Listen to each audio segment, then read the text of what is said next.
Good morning, students. This is part 2 of the chapter Basic Problems of an Economy. In this video, we are going to learn about PPC curve, that is Production Possibility Curve.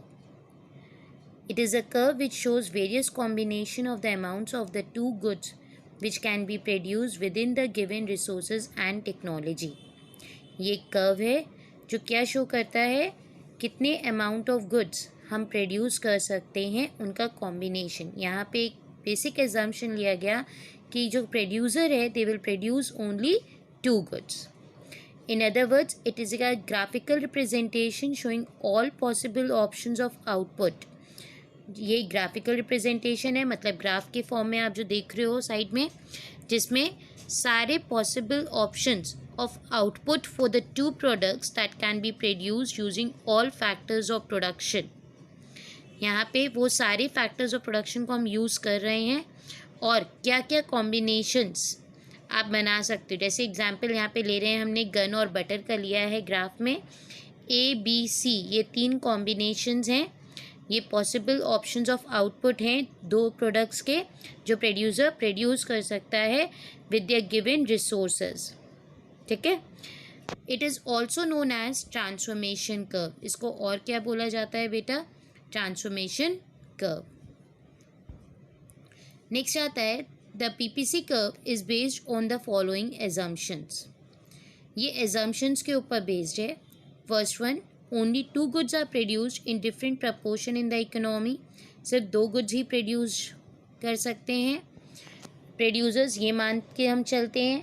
Second one, resources are not equally efficient in the production of all the goods.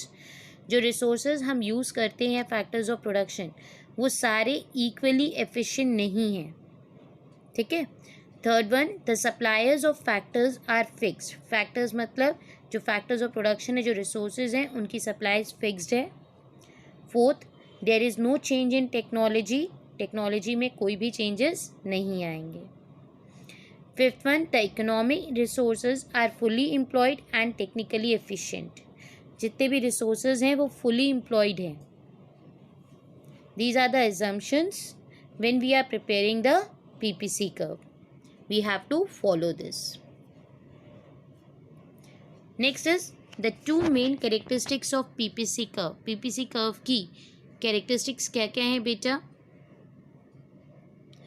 Slopes downward to the right. First है PPC curve downward to the right, मतलब ऊपर से नीचे की तरफ आता है. The PPC slope downward from left to right. It is because in a situation of fuller utilization of the given resources production of both the goods can not be increase simultaneously. ऐसा क्यों होता है? क्योंकि जब हम 2 goods produce कर रहे हैं विद द गिवन रिसोर्सेज से, हम दोनों गुड्स को एक साथ नहीं बढ़ा सकते.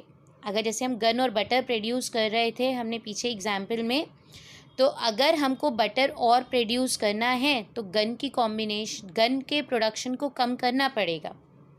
ठीक है. तो more of commodity A can produce only when less production of commodity B. तो यहाँ पे इन्होंने ए और बी को लेके किया है कि अगर एक कॉमोडिटी ए को आप बढ़ा रहे हो तो बी की कॉमोडिटी की प्रोडक्शन कम करनी पड़ेगी. That is the reason PPC curve कैसे स्लोप डाउनवर्ड करता है, it from left to right. Second point है बेटा, PPC curve is concave to the point of origin. अगर आपने पीछे पीपीसी कर्व ध्यान से देखा है तो किस शेप का है? कॉन्केव शेप का है. ठीक. It is because to produce each additional unit of commodity A, more and more units of commodity B will have to be sacrificed. इसका मतलब है अगर हम commodity A की 1 यूनिट बनाना चाहते हैं तो उसके लिए हमको commodity की B की कई यूनिट्स को सेक्रीफाइस करना पड़ेगा. ऐसा क्यों होता है? Because of the opportunity cost and all the resources are not equally efficient in the production of all the goods. Opportunity cost of producing every additional unit of commodity A tends to increase in terms of the loss of production of commodity B. The reason for increasing opportunity cost is that resources are not equally efficient in the production of all the goods. I hope all these points are clear to you all. Thank you, students.